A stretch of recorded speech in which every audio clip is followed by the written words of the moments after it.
All right, this is a total digression from what I normally do.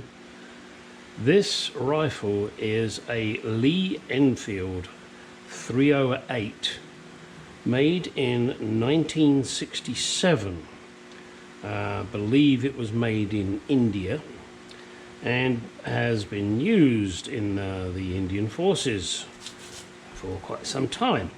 As you can see, it's in a bit of a state. I've cleaned off this front area so far, and it's got a long way to go yet. But a friend of mine has asked me to restore it for him. So I said, yeah, sure, yeah, no problem. Never done one before, but plenty of videos out there. So it's going to be fun to do this, and going to be very interesting. As I said, I've cleaned this part off here with 409, and there's a lot more to do, and then I'll have to... I'm not sure what I'll do. Maybe with the linseed oil, or maybe I'll put some varnish on it. Depends on what he wants. So we'll see. It has been covered in all sorts of black shit. I don't know whether that was trying to make it look older. I'm not sure.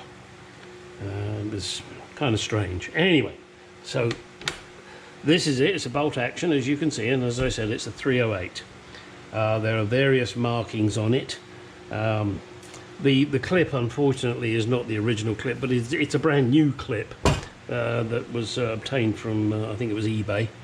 The clip should be numbered the same as the rifle, I believe. But if I'm incorrect in that, please do understand that I have not met one of these before. So I'm just trying to learn as I go along. There's lots of videos out there showing me all sorts of different things. Now, let me see. Under here somewhere, oh, there we go. It says a rifle, and has the crown. 7.62mm, 2A1, RFI 1967. And somewhere else I saw, yeah, there's a number here, and it looks very hard to tell. 0119, but there's a number in front of it. Maybe it's a B or something, I'm not sure. But I did see that number somewhere else on here when I was looking at the Durr rifle. Where did I see it? I can't remember now. Oh well, and someone has really done something on there, which is a shame. That's we'll try and cover that up. I'm sure I can get everything back to normal colour, but that's disgusting. That's the safety catch on this, I have discovered. There are all sorts of strange little things on this weapon that I'm just obviously not used to, because I'm not used to one of these. There's a number 33. I don't know why there's a number 33 on it. Maybe it was the 33rd one in the armory. Someone has also done a repair on here. We'll see what that's like when we get to it. And in the end, they're here.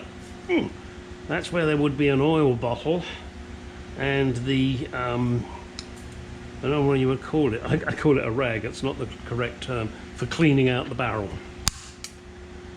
And that's an aluminium one. I've seen them in brass and bakelite, all sorts of different things. So as I said, this is all new to me, something I'm learning. It's going to be fun. So let's try and clean this off as best we can. And then I'm actually going to take it to a gunsmith just to get him to give it the once over to make sure that it will fire safely. I have no methods of doing that, and I don't have the experience or the skills. So I'm going to take it there, let them have a look at it, and see what they think. And then we'll restore it from that point once they say yes, it works. There you go. And that, by the way, goes in there, locks in, and the way to release it is with this lever here. It comes out, and that will hold 10 rounds of 308 shells. These little babies here, 10 of those. be loading very easily. It's just one. See how easy it is? Oops. And you just keep pumping them in, and it will take 10. And basically, don't we love that word? These are $1 a piece. Yeah.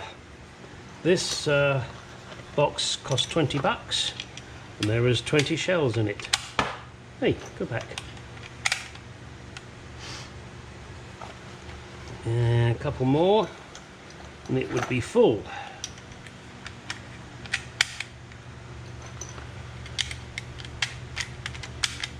And then you would slot it in here and load them up. Now I'm not going to do that because I'm still messing with this gun. So let me take that out. And let me just show you. And then you take aim, bang. And as you pull this back, the empty shell comes out. The next one's ready. Bang. Oh, there's that number. Oh, it's an S, S8110, which is what it says under here. Well, it does, but it's not very clear. S8110. Is it 110 or 119? No, it's 110. Anyway, so that's it. Let's get on and continue to clean it and have some fun. More to follow. Right, you can see here this grey sludge that's coming off. That is disgusting dirt. Been there for years probably. So we'll get that all cleaned off. Try and get it all looking somewhat like this. And then we'll do the stock. And once that's all done, then I'm actually going to take it completely apart. But I just thought I'd give the outside a bit of a clean up first. Okay, let's get on with it.